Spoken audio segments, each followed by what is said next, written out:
ॐ अजाय नमः। ॐ अव्ययाय नमः। ॐ अविनाशिने नमः। ॐ अचिन्त्याय नमः। ॐ अप्रमेयाय नमः। ॐ अद्वितीयाय नमः। ॐ अनिकेताय नमः। ॐ अनुशासनप्रियाय नमः। ॐ अन्तःसाक्षिणे नमः। ॐ अन्तर्यामिने नमः। ॐ आनन्दाय नमः। ॐ आत्मस्वरूपाय नमः। ॐ आङ्ग्लभाषाविदुत्तमाय नमः। ॐ ईश्वराय नमः। ॐ उदारहृदयाय नमः। ॐ उत्साहवर्धकाय नमः। ॐ एकस्मै नमः। ॐ ओङ्कारविदे नमः। ॐ करुणासागराय नमः। ॐ कर्मपरायणाय नमः। ॐ कालातीताय नमः। ॐ कैवल्यस्वरूपाय नमः। ॐ कृतात्मने नमः। ॐ कृतकृत्याय नमः। ॐ गीताज्ञानयज्ञप्रचारकाय नमः। ॐ गुरवे नमः। ॐ गुणातीताय नमः। ॐ ग्रन्थकृते नमः। ॐ चिन्मयाय नमः। ॐ छिन्नसंशयाय नमः। ॐ जगदात्मने नमः। ॐ जगत्साक्षिणे नमः। ॐ जनप्रियाय नमः। ॐ जितेन्द्रियाय नमः। ॐ जीवब्रह्मैक्यविदे नमः। ॐ जीवन्मुक्ताय नमः। ॐ जीर्णमन्दिरोद्धारकाय नमः। ॐ तपोवनशिष्याय नमः। ॐ तपस्विने नमः। ॐ तापनाशनाय नमः। ॐ तीर्थस्वरूपाय नमः। ॐ तेजस्विने नमः। ॐ देहातीताय नमः। ॐ द्वन्द्वातीताय नमः। ॐ दृढनिश्चयाय नमः। ॐ धर्मसंस्थापकाय नमः। ॐ धीमते नमः। ॐ धीराय नमः। ॐ धैर्यप्रदाय नमः। ॐ नारायणाय नमः। ॐ निजानन्दाय नमः। ॐ निरपेक्षाय नमः। ॐ निःस्पृहाय नमः। ॐ निरुपमाय नमः। ॐ निर्विकल्पाय नमः। ॐ नित्याय नमः। ॐ निरञ्जनाय नमः। ॐ परमाय नमः। ॐ परब्रह्मणे नमः। ॐ पावनाय नमः। ॐ पावकाय नमः। ॐ पुरुषोत्तमाय नमः। ॐ प्रसन्नात्मने नमः। ॐ फलासक्तिरहिताय नमः। ॐ बहुभक्ताय नमः। ॐ बन्धमोचकाय नमः। ॐ ब्रह्मनिष्ठाय नमः। ॐ ब्रह्मपराय नमः। ॐ भयनाशनाय नमः। ॐ भारतगौरवाय नमः। ॐ भूम्ने नमः। ॐ महावाक्य वाक्योपदेशकाय नमः ॐ महर्षये नमः ॐ मधुरस्वभावाय नमः ॐ मनोहराय नमः ॐ महात्मने नमः ॐ मेधाविने नमः ॐ यतात्मने नमः ॐ यज्ञकृते नमः ॐ लोकप्रसिद्धाय नमः ॐ वाग्मिने नमः ॐ विभवे नमः ॐ विनोदप्रियाय नमः ॐ विनयशीलाय नमः ॐ वीतरागाय नमः ॐ वेदान्तवेद्याय नमः ॐ शान्ताय नमः ॐ शान्तिप्रदाय नमः ॐ शास्त्रोद्धारकाय नमः ॐ शुद्धसत्त्वाय नमः ॐ श्रुतिपारगाय नमः ॐ श्रोत्रियाय नमः ॐ सन्न्यासिने नमः ॐ समबुद्धये नमः ॐ सच्चिदानन्दाय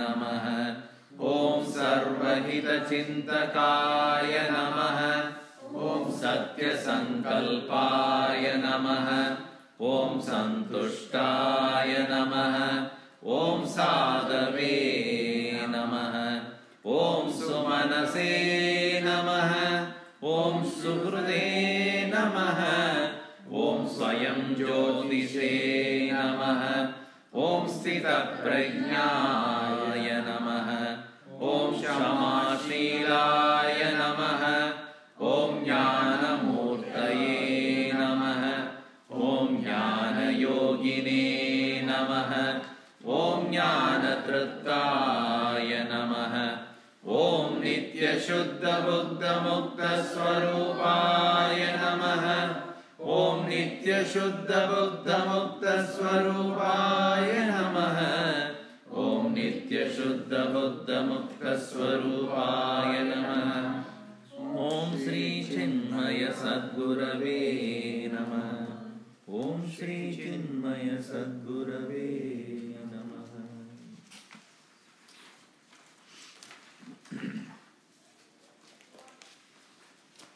Out of these 108 names we chanted, we have covered up to 41, 42. Yesterday we did the 42, and today we'll do the 43rd one. The name is Deha-ateetaaya Namah. All these names indicate, as I said yesterday, the virtues, the characteristics of a great person. It is always said, Siddhasya Lakshanani Sadhagasya Sadhanani. The great virtues of a personality is a practice for all others. So when we see a person of good qualities, great qualities, we seem to admire it. But admiration alone is not sufficient for us to improve. It is like when you go to a soccer game or basketball game or tennis game and spend an hour or two, you don't become a tennis player. You may spend money. Enjoy for 2-3 hours. Entertain yourself. But nothing changes after you come back. You spend 2-3 hours, no doubt, but that does not change anything in you. So emulating the qualities of a great personality means not only observing those virtues and also think how it can be mine. How that can be a virtue which I can possess. That is what is called sadhana, practice. If you are a music lover and if you have eagerness to become a musician, you definitely attend the concepts of somebody who's well versed or versatile in that, and learn the nuances, how he is doing or she is doing.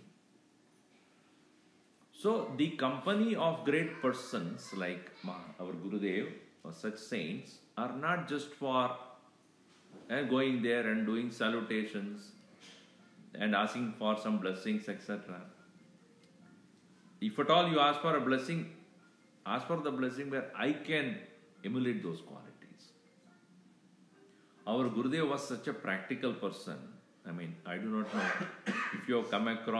if you ever come across such a person who is so practical. When people ask him, Swamiji, why not you bless? Put your hand on my head and bless. He will say, I will only get oil. My blessing is only if you can come up to that level. That is the blessings that I can give you.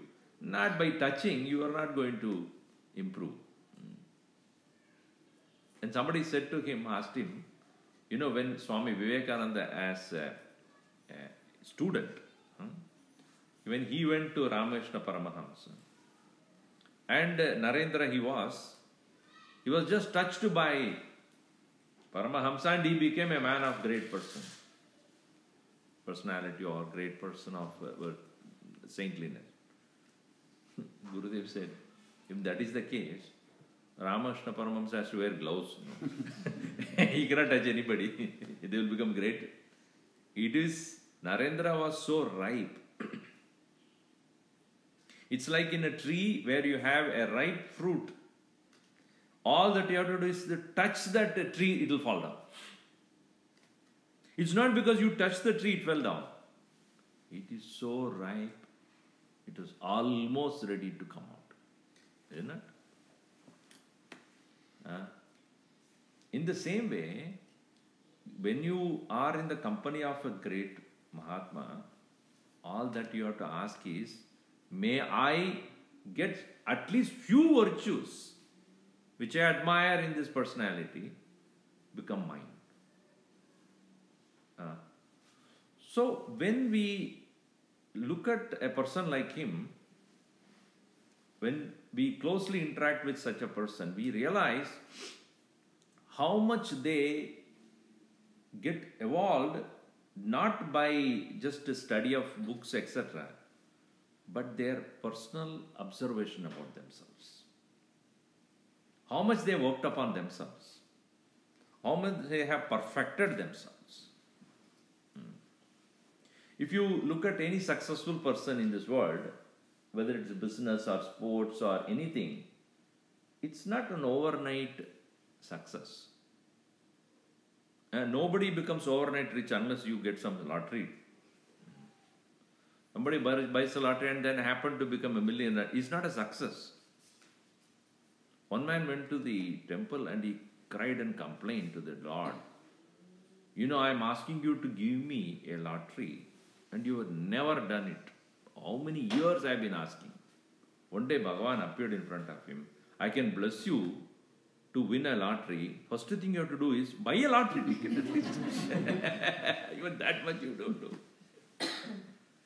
So if a person, even if he buys a lottery ticket and becomes a millionaire next day, do you call it as a success? Success is only when you have worked on it.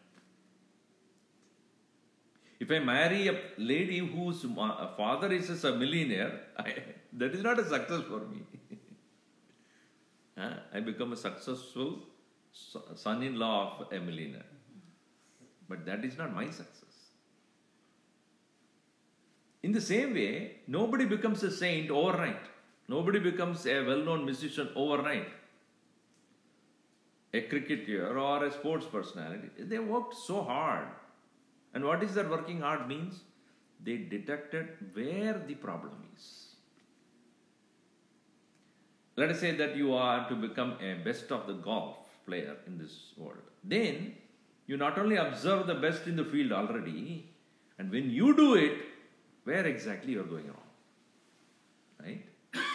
When you hit the ball or when you drive the ball to the hole, it doesn't go. Where exactly is the problem? Why my swing is not right? Why my hit is not right? Where am I making mistakes? Just like anybody who has thus become successful in any field has detected where the problem is and overcame that particular negativity or mistake. In the same way, when we look at a saint who has become so free of himself, and why I am not? Why am I stuck with anger, lust, passion, greed, jealousy, frustration, sorrow, rejection, depression, disappointment? Don't we are? All of us are victims of such things. Oh, she said this, he didn't say that. Oh, he treated me badly, he said something else. Why are we victims of the world around us? Where are we going wrong? And where did the saint go right? This is the observation we have to do. More than studying the Upanishad or Gita, etc. No doubt, study of such great scriptures also give us the insight. So, even if you are reading any of these books, what is the conviction that you have that what is said is right? What is that is practical?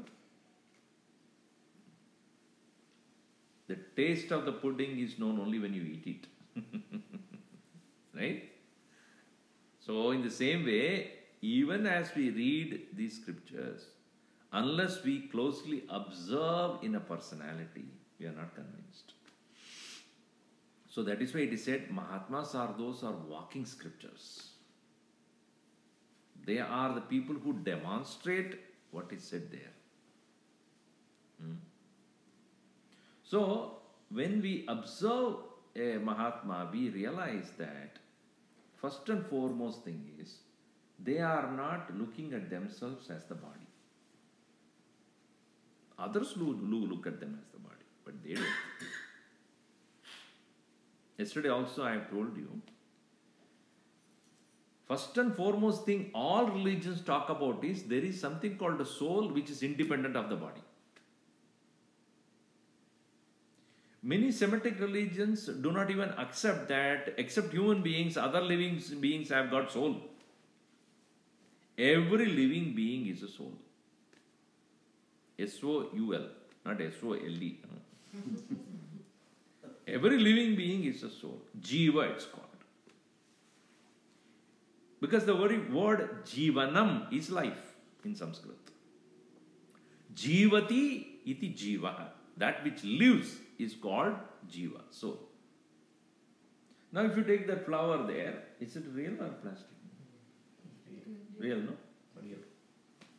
How long that flower will be fresh? You tell me. How long that flower will be fresh? Now, it is already disconnected from life. It was alive and beautiful when it was connected to the tree. Now you are sustaining it with some water. But how long? In another day or two, it will lose its beauty and then it will wither away, gone. Why? Because it is disconnected from the life. Similarly, if let us say that I have the physical body, the blood circulation, everything is going. If I cut off this finger and keep it there, how long do you think it will be fresh? Within no time, it will start petrifying there, start decaying, and you can't stand it. When it is here, beautiful.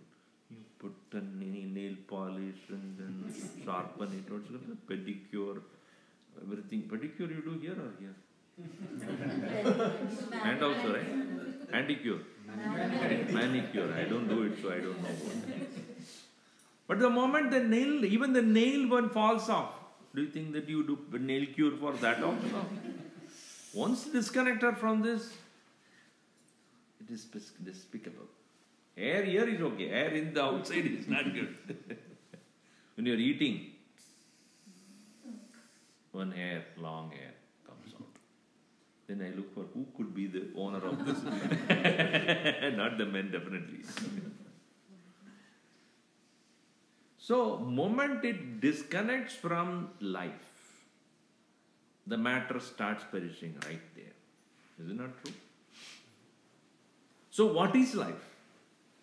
What do you call it as life? Now, even if you take this flower or any fruit which is there or a vegetable that is there connected to the tree, can you find out where exactly life is in that? Open the entire tree, you will not find the life. So life is not located in a particular place in the entire tree. But you say the entire tree is alive. How do you know? Flowers are there, leaves are there, new shoots are coming out. Which part of your body is alive? Do you think life is a particular position or a place where it is located? Is it so? So, our masters have understood that the soul, when it is present, the body is alive. When the soul is not there, the body is dead. Which means, life is connection between the soul, which is called the spirit in other words, and the matter. Just like this lamp is lit because of its connection to the power. Now when I switch off, when I put the switch off, it goes dark. Now the lamp has light, and the light is an expression of the power that is flowing. Power is not light. The power is capable of making the lamp light. Light is the nature of the lamp provided it is connected to power. Similarly, the fan will be moving, rotating, moment it is connected to power. Power is not rotation. Power makes the fan rotate. In the same way, body is alive when it is connected to the soul. Soul is not life. Body is not life. Life is an expression of the soul's presence in the body. Hope you understand this point.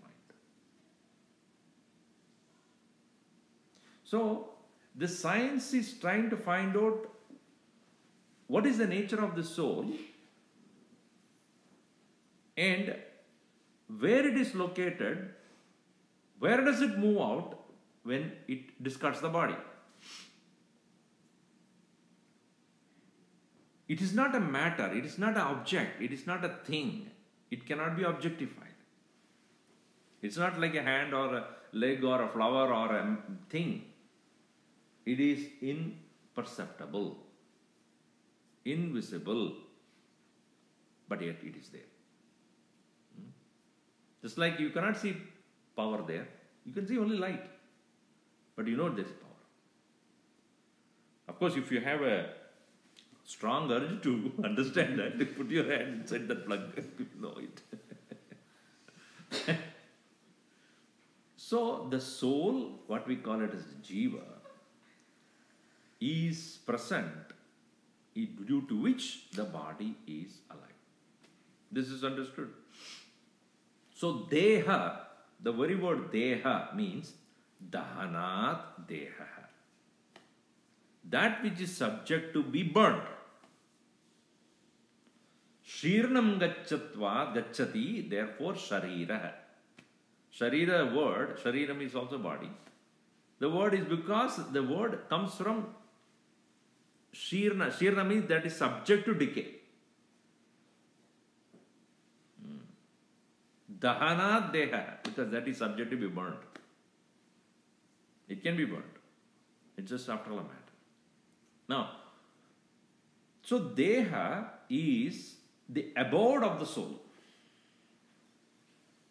It's a vehicle of the soul. Now, this understanding is hard to accept because, interestingly, nobody told us that you are not the body. From the very early stage of your life, first of all, nobody told you that you are the body. We assumed it. Anybody told you when you were growing up? Understand what? You are the body. Nobody told us. But isn't that our assumption? Now, if somebody says you are not the body, that we don't accept. Neither the you are the body is told by somebody, nor when they say somebody says you are not the body, we accept it. Such a very peculiar thing. So when the Vedanta or the Upanishad or the Gita says that you are not the body, it's hard for us to, because for so many years we have been living with the certain assumptions, certain identifications, certain preconceived notions, and our basic assumption or notion is shaken up, the foundation is shaken up. So when people listen to such statements or such kind of lectures, these sadhu log ko kuch kaam nahi hai kya? Why are they unnecessarily shaking our foundation? Because with the assumption that I am the body only, all experiences are morning till evening. As a wife, as a husband, as a mother, as a father, we are all operating from only at the level of the body. Is it not true? If you are not the body, who's your husband, who's your wife, and who's your brother, who's your... Tell me. From what standpoint you consider somebody as your husband or a wife or a brother or a sister? Only from the body standpoint. With respect to the body only, you say, this is my mother, this is my father. Is it not true? Fundamentally it's shaken up. I'm not saying that tomorrow onwards you tell your husband. Nothing to do with it. I'm not saying that. But it is necessary for us to clearly think. Only from the standpoint of this physical body, my father is father, my mother is mother to this body. When I look at myself as a soul, who is just occupying this physical body as an abode, as a house, as a vehicle, I am independent of, I am different from this body. This understanding is called Deha-ateeta. Ateeta means beyond.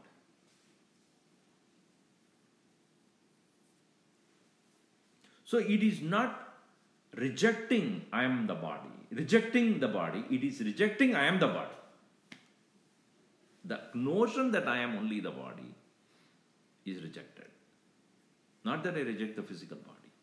Now, from the misunderstanding I am the body, I have to move to the next level of awareness called I have the body. I have a body. It's like I have this shirt. I'm wearing this shirt, no doubt. But when I go back to my place, before I retire to bed, I remove it. Yes or no? See, like you put makeup, right? When you come. I hope, I'm sure many of you put foundation 1, foundation 2, everything like that. Now, when you go to sleep, obviously you remove all that. That's why nobody can see you. One lady, and this is my favorite joke. One lady, early morning, as soon as she got up, she started putting a makeup. Her husband got very wild. Early morning you have to put a makeup? Yeah, otherwise my phone won't recognize me. The phone, it's no more the thumb impressions, etc. It will open up only when you look at it. Oh, you are in this. You open up. So she has to put the makeup to even start the phone. Anyway, it's not humorous to you, so it doesn't matter. So what I have, not what I am, what I have is different from what I am. So the physical body is what I have. It's like when you reach a destination, you leave the car and go, because that is useful, no doubt. But that's not you. If you think you are the car, it's called ahankar. You are not the car. You have a car. Similarly, I am not the sharira or deha, I have. I am not denying the fact that I have. I have. It is given to me by my parents. And I have taken care of it all along. And it is useful for accomplishing anything that I want to do. Yes. but I don't mistake it to be me. And so, with this understanding, when you start looking at this world, you are looking at whom? You are looking at the souls.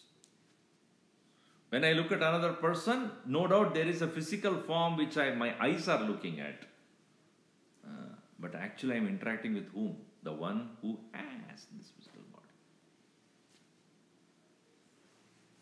So if you have, let us say, that when you look at your own mother,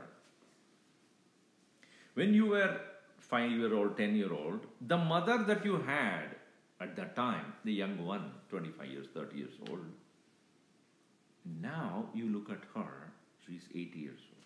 Is it not mother is mother, irrespective of the physical body now has become frail, old, incapable, but still mother is not the body. The mother is the soul operating through that body, which has love, which has emotion, which has affection, which has compassion, which has consideration, which has a care. So the soul which has these qualities expressed itself as your mother when you are 5-year-old, took care of you. The same soul which has those qualities still is now also in that 80-year-old body is working through. So when you look at that frail old body of your mother, you are not relating to the body, you are relating to the soul. Clear? Yes or no? Yes. I want you to make sure, I want to make sure that you are traveling with me in this thought process. Now, Deha, when you say in Vedanta, we don't only refer to physical body. It is called Stula Deha. Stula means gross body. Now, I am looking at you, you are looking at me only at the gross level. At the present moment, I look at you as a man or a woman. I look at you as a Stula Sharir or Stula Deha, gross body. But as I just mentioned to you right now, when you look at your mother, you are not looking at her only Stula Deha or gross body. You are looking at the emotional body called the mind, which is the seat of emotions and feelings. And this is also a Deha, it's called Sukshma Deha. It's called subtle body, which is not physically perceivable. When you say I am happy, I don't see it physically. Though I can see you smiling and I presume that you are happy seeing me. Not necessarily, sometimes. But I assume because you are smiling that you are happy to see me. I cannot see your emotion. I cannot see your feelings. I can only see the expression of your feelings. So what is that which is having this emotion of happiness, joy, sorrow, anger, etc.? What is it? It's not the physical body that gets angry. It is a body which is within this body. That layer of personality is called Sukshma, subtle.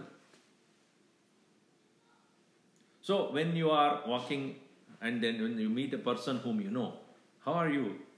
Body is smiling, but the expression is coming from your mind. It is the mind which is happy to see, which makes the physical body express as smile. And next room you go, your sister-in-law is there. Oh, she's here also. That rejection from you, that scoffing or unhappiness is the mind, is the subtle body, which is now expressing in the physical body as hatred, or not wanting to see. You see? So, subtle body, Sukshma Sharir, Sukshma Deha, that is also there as a layer of the soul. Now, Vedanta, what it says is that the soul is even independent of that also. It is not only independent of the physical body, which everybody can see, it is actually independent of even the layer of emotions and feelings. Which is where we find the work that is done by the saint is more subtle. Let me tell you one thing. In another 2 hours or so, all of us reject the body. Definitely. Otherwise you won't sleep. Is it not that you discard this physical body in whatever condition it is when you go to sleep? Do you put a makeup before going to sleep? You don't. Who cares? This physical body is going to be given up at the time of sleep. So physical body is every day rejected. Along with this rejection of the physical body, after some time, even that subtle body called emotions and feelings are also rejected. When you are dealing with these emotions and feelings, etc., before it is being left out, that state of mind is called dream. A dream is a state where your physical body you have rejected, not the mind. That undigested thoughts or unfulfilled desires, incomplete experiences will be played in your mind, and that stage where physically you are no more identified yourself as so and so, but you are not yet rejected your feelings and emotions and expectations and desires. That plays in your mind. That is called dream. In Sanskrit it is known as swapna. Swayam apna.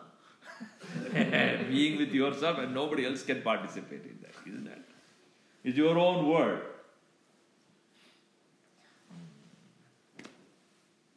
It is you self-created your own world, and there is no way anybody else can come in.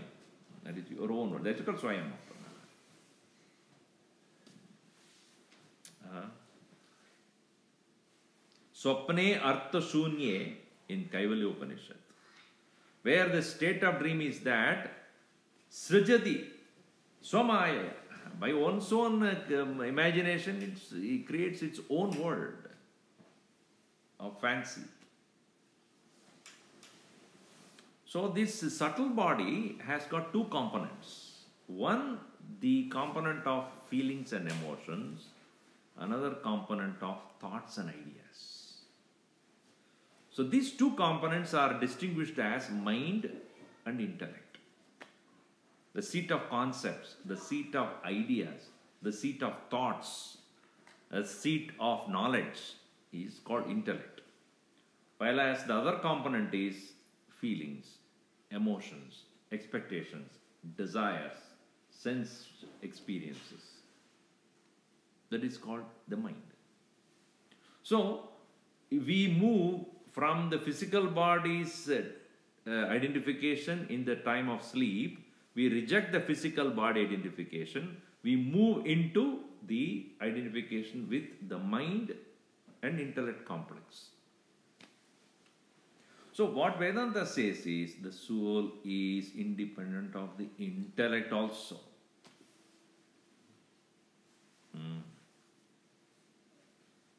So it has already rejected the sthula sharira, physical body, at the time of sleep, and slowly goes into the state of dream where it is dealing with the state of the emotions and feelings and thoughts and ideas and concepts and other things, etc. So that is a state of dream where it is identified with the sukshma sharir or sukshma deha. But there comes a stage in our sleep where we even reject that part also and go to the next one, which is called the seat of deep impressions, called vasanas, tendencies.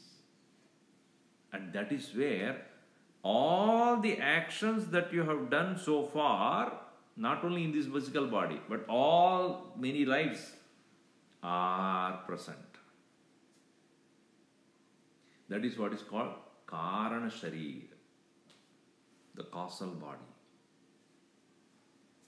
So, our behavior, our responses to situations, the way we deal with situations of life are all stemming forth from that. That's why you will find in your own family or home, two children born of you only, their responses to situations are different. They are given same kind of food, they are given similar kind of education, they are belong to same kind of culture and everything. Their DNA probably also is the same, more or less. But their behavior, their reaction to the world. Sometimes they may be twins also, but yet their individuality comes through so strongly from where? Not from the physical body, not by the emotions and thoughts and knowledge.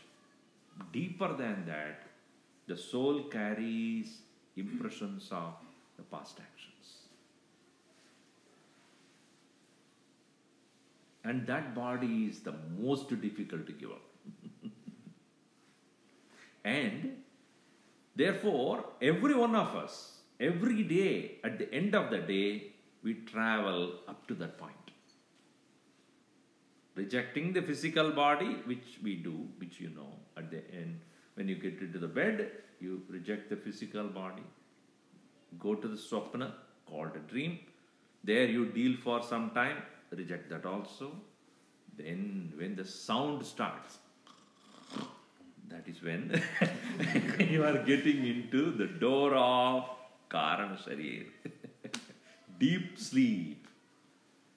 In the deep sleep, it's called Sushupti. Sushupti, deep sleep. Where you are withdrawn from the entire world, even from the mind and thoughts and emotions and feelings. We are completely merged in the world of tendencies with no expressions and remain there for the few, whatever time you sleep. Then as the process of waking up is, again you come back to the level of identification with the mind and intellect, and then the physical body. Get up. What do you do when you get up? Your deep impressions which you have been carrying expresses as thoughts or emotions, and those thoughts and emotions express as action. Oh, I have to do this. I have to get this thing done. Why? Because it is pending. It is yet to be completed. The deep part of your vasanas are pushing you to engage in action, and first thing you do is coffee. The coffee thought or coffee desire is seated in the Karana Sharir, in the causal body. Because from the early childhood you have been habituated to drink tea or coffee, whatever, that has been impressioned in your Karana Sharir.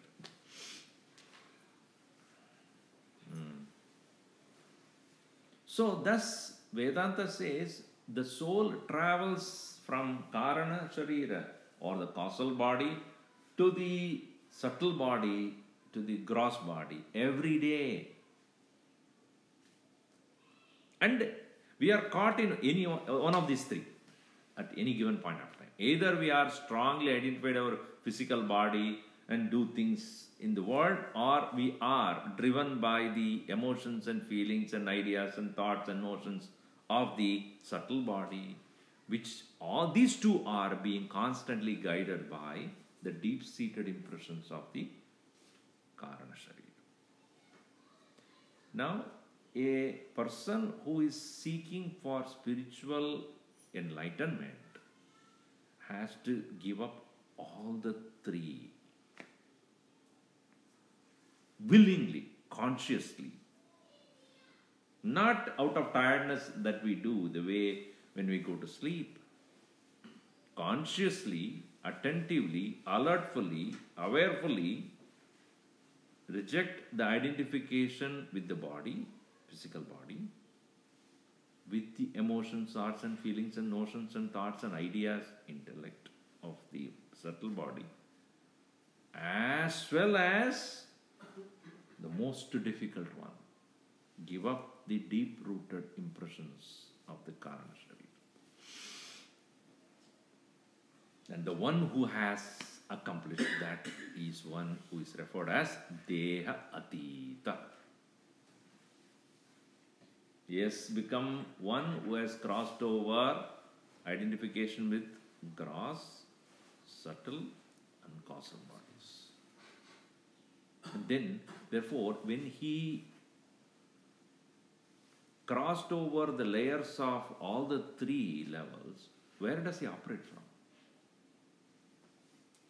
From the highest, most subtle point, which is same in all, and that is called Supreme Self, God's presence. Beyond these three layers, there is no individuality. The individuality in each one of us is caused by the Karana Sharira, the causal body, which expresses itself in the subtle body as thoughts and emotion, which in turn expresses as actions. When even the causal body is given up, the Vasana Maya Kosha or the seat of impressions are also overcome, he doesn't have any more individuality, no ego, no personality as such. Let me give you the example. There is a sunlight which comes, and there is a prism. The moment it touches the prism, it diffracts into 7 colors, as you know. The split of that light takes place on when it touches the prism, what you call spectrum. It turns into 7 colors. But the 7 colors that are there are only a diffraction of the light. Original light is only white. Correct? The white pure light comes and touches this spectrum and then it turns into 7 colors. But original light is only white. Clear? In the same way, the original nature of the self is pure, immaculate, divine. Moment it passes through these 3 things, starting from Karana Sharira, distraction started, to the Sukshma Sharira, subtle body, further distraction, to the body, totally.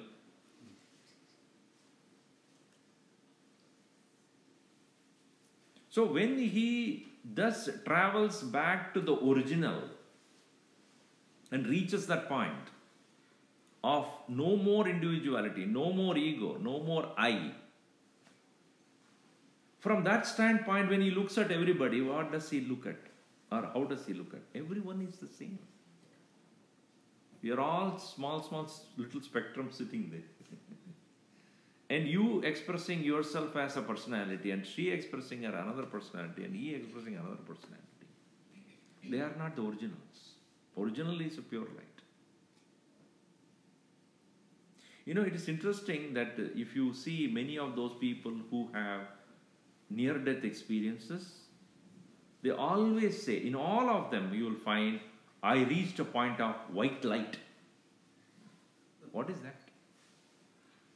You cannot comprehend it as a physical thing, but they come to experience bright white light. What does it mean?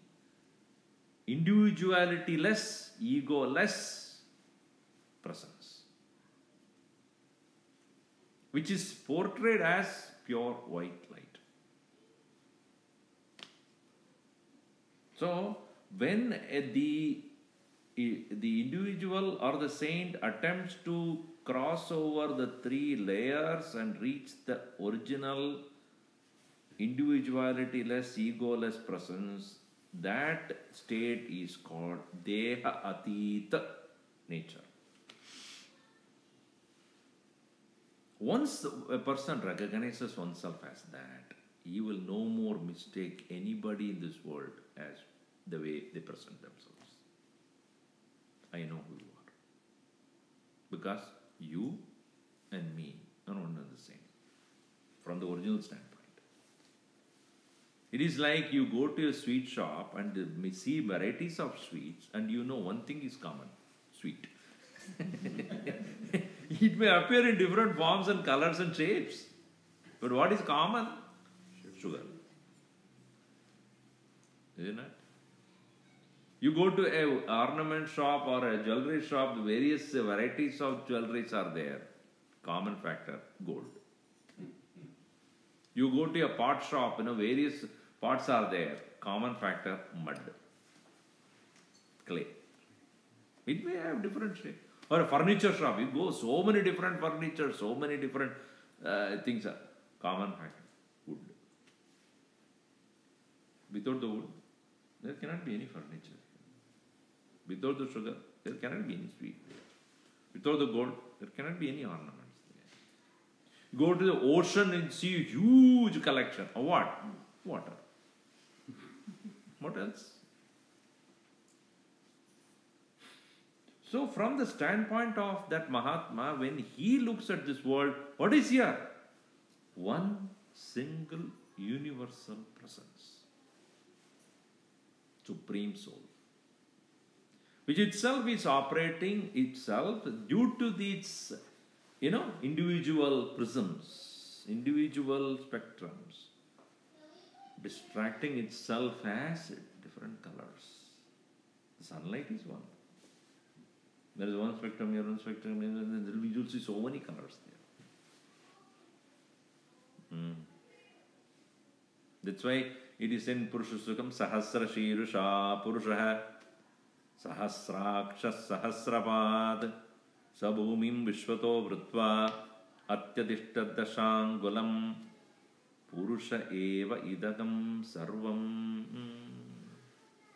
The whole thing is only one. The one appearing as so many. That is why in another Upanishad that it says, Sarvada Pani Padam Yat Sarvadokshi Shiromugam Sarvada Shruti Malloke Sarvam Avrutya Tishtati. It is one which has all the faces and eyes and hands and mouths operating through all of them as though many. There is only one. This is what Bhagavan Krishna showed as Vishwarupa. In the 11th chapter of Gita, we see the description of it. He showed himself as the one who himself is operating as the many. And when Arjuna saw that, he could not comprehend that. How can that one be the many? And they are contradictory to each other. Evil and divine. Death and creation. Destruction, construction. Rakshasas, Devatas. All are one only. He said, I just cannot take it. I just cannot even think about it. Then Bhagavan smiling and said, okay, it doesn't matter. But I wanted to show you this. So, a person who has reached this point of beyond the body is not just the physical body, as I said. From the physical body, which is gross, to the subtle body, which is emotions and thoughts and feelings and ideas and concepts, to the Karana Sharira, which is the seat of all the impressions of the past. Beyond that, when he reaches this point, is a pure light. And that is what is that pure light is called enlightenment. Enlight. In Tamil, enlight means my light. And that's why they become very light. Very light. No more burdens. No more pulling down. No more question of ego. No more question of getting hurt. Only ego gets hurt. My opinion, your opinion gets hurt. If you don't accept my opinion, I feel hurt. If you don't understand the way I want you to understand, we get it. All the hurt, all sorrows, all depressions, all dejections, all disappointments are only at these levels. You cannot hurt a saint. You cannot make him feel bad. Why? Because he is not operating at that level. So such an individual, when he starts living amidst us, among us, and then he lives such a freedom, when we are in his presence of such a person, what should we do? We must emulate. How did he reach that point? Instead of that, what we do, flower, kuch blessing karo na, so that I do better in my business. That Mahatma only smiles. That's all you want. When are you going to get out of the whole thing? Huh? It is like, let us say I have a stomach upset, etc. I go to the doctor and say that I have a stomach upset, please give me medicine to cure it. And the doctor says, this is the 15th time you are coming with the same problem. I will tell you one thing, you have to avoid a particular food, then you will not have this problem. See, doctor, I cannot stop eating that. Now, if I have so much of interest in eating that, and every time I eat it I had a problem, I don't want solution. I just want to take care of an immediate problem of how to overcome the stomach pain. But the doctor says, why don't you stop doing that?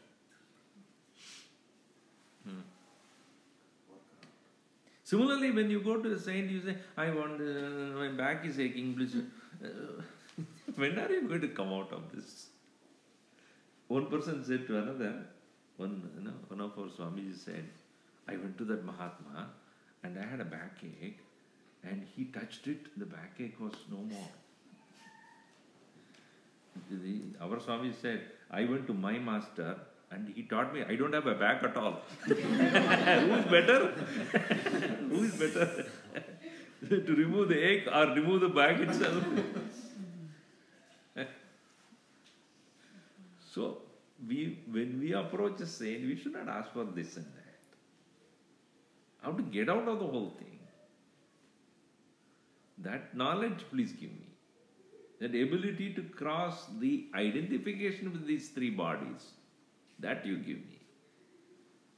Once we thus walk that path, we realize what a mistake we did so far. We mistook ourselves to be something and then thereafter the suffering continued. Not that, one thing I want to tell you, not that the saint will not have the body. You will find, whether it is Swami Chinmayananda who also operated from his physical body, and when he was living the last part of his life, his heart was functioning only 25%. But never stopped working. He roared from the stage, moved about like a lion, but the doctor said only 25% of his heart is working. They crossed that boundaries and limitations of the body. Sri Ramana Maharshi, he suffered cancer. Ramashna Paramahamsa suffered throat cancer. Vivekananda had stomach flu. He died out of that. Not that they were not victimized by the physical body, but they were beyond this. They accepted it. They didn't fight for it.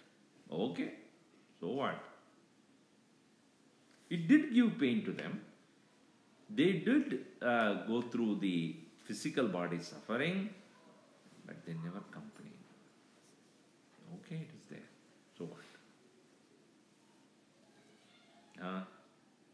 They didn't deny it. Accepted it.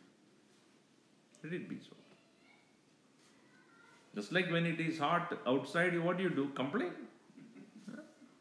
If it is raining outside, what do you complain? No, you take an umbrella and walk. That's all you can do. Whenever I feel like going out, only it should rain. You can go on complaining, it doesn't stop it. Similarly, physical body is given to me. And my parents gave me a healthy body only. But because of my stupidity, I ate this and that, and then what problem I have had. Or, by birth itself, I had some issues. It doesn't matter. Okay, that's the body I have got. So what? Whatever I can do best out of this physical body, do it. But don't sit and cry and complain about this. So that is the nature of a Mahatma who has gone beyond the identification and discovered that the soul which is independent of all this. And such a Mahatma is referred as Deha-ateetaaya. to that great saint whose virtue is so great, he remained beyond the identification of the bodies. Salutations to him. Deha-ateetaaya Namah. Om sarve bhavantu sukhinah, sarve santu niramayah, sarve bhadrani pashyantu, ma kaschid dukkhavat bhavet. Om shanti shanti shanti. Harihi Om Shri Gurubhyo Namah.